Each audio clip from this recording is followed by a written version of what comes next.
एक एक करके मंत्री आते गए। सब के सब पूरी तैयारी के साथ आए थे। सबकी मंजिलें दिल्ली का प्रगति मैदान, वो जगह जहां के कन्वेंशन सेंटर में पीएम नरेंद्र मोदी केंद्रीय मंत्री परिषद की बैठक लेने वाले थे। ये बैठक इसलिए भी अहम रही क्योंकि इसके जरिए मोदी सरकार ने 2024 की विजय का एक खाका भी खींच दिया है। सूत्र बता रहे हैं कि वो पैमाना सेट कर लिया गया है जिसकी बुनियाद पर 2024 में सत्ता में वापसी का रास्ता तय होगा। तो क्या ऑपरेशन लोटस का अगला ब्लूप्रिंट सामने आने वाला है? क्या ऑपरेशन लोटस का अगला सरप्राइज चैप्टर खुलने वाला है? क्या मोदी मंत्रिमंडल में जल्द बड़ा फेरबदल होने जा रहा है? इन सारी अटकलों को समझने से पहले यह जानना जरूरी है कि मोदी कैबिनेट में फेरबदल की संभावना क्यों जताई जा रही है। मोदी मंत्रिमंडल में जिस तरह के फेरबदल के कयास लग रहे हैं उसमें किस तरह के बदलाव हो सकते हैं। सबसे अहम बात यह है कि जिन राज्यों में निकट भविष्य में चुनाव होने हैं या जो राजनीतिक रूप से बड़े चैलेंजिंग स्टेट हैं, उनमें बीजेपी बड़ा फेरबदल कर सकती है। वो इसलिए क्योंकि 2024 के चुनाव में मोदी सरकार इन्हीं चेहरों के साथ उतरेगी जो अब फाइनल किए जाएंगे।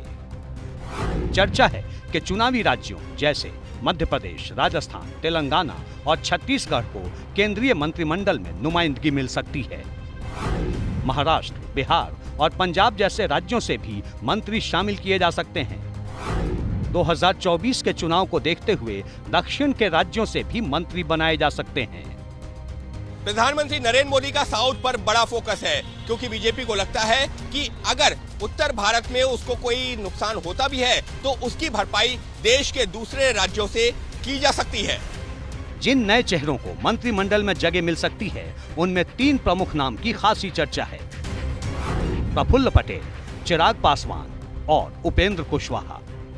चिराग पासवान वैसे भी कई दिनों से नीतीश कुमार के खिलाफ हमलावर तेवर में दिख रहे हैं। कौन भैया जिनको बिहार की जनता ने अस्वीकार कर दिया। मुख्यमंत्री जी को कोई 2020 में मुख्यमंत्री बनाना चाहता था। बिहार की जनता अगर इनको स्वीकार करती तो तीसरे नंबर की पार्टी इनको बनाती।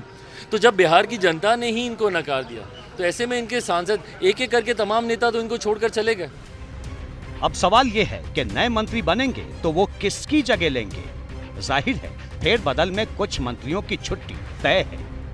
जो खबरें छन कर आ रही हैं उसके मुताबिक केंद्रीय मंत्रिमंडल में यूपी के मंत्रियों की संख्या 16 से घटाकर कम की जा सकती है। गुजरात में चुनाव हो चुके हैं, ऐसे में वहां के मंत्रियों का भी पत्ता कट सकता है। कर्नाटक और हिमाचल प्रदेश में भी चुनाव हो चुके हैं, लिहाजा वहां के मंत्री भी हटाए जा सकते हैं। सूत्रों के मुताबिक प्रगति मैदान के इस कन्वेंशन सेंटर में जो मंत्रियों की बैठक हुई उसमें मंत्रियों के कामकाज पर चर्चा हुई। करीब 4 मंत्रालयों के प्रेजेंटेशन रखे गए। दूसरे समीकरणों के अलावा मंत्रियों की परफॉर्मेंस काफी कुछ तय करेगी। यहाँ से भविष्य का ब्लूप्रिंट निकलेगा। इसी से पैमाना सेट होगा क्योंकि 2024 के बेहद अहम और निर्णायक चुनाव में इन्हीं चेहरों के साथ उतरा जाएगा। वैसे भी मोदी सरकार का आखिरी मंत्रिमंडल विस्तार जुलाई 2021 में हुआ था, लेकिन बाद में 2 कैबिनेट मंत्रियों को इस्तीफा देना पड़ा था। जुलाई 2021 में जहां मोदी सरकार में 30 कैबिनेट मंत्री थे, अब उनकी संख्या 28 रह गई है। तब 2 स्वतंत्र प्रभार के मंत्री थे, अब 3 हैं। तब 45 राज्य मंत्री समेत कुल 77 मंत्री थे, अब 44 राज्य मंत्री समेत कुल 75 मंत्री हैं। मुख्तार अब्बास नकवी ने राज्यसभा का टर्म खत्म होने के बाद मोदी मंत्रिमंडल से इस्तीफा दिया था। वहीं जेडीयू कोटे से मंत्री आरसीपी सिंह का भी राज्यसभा का टर्म खत्म हो गया था।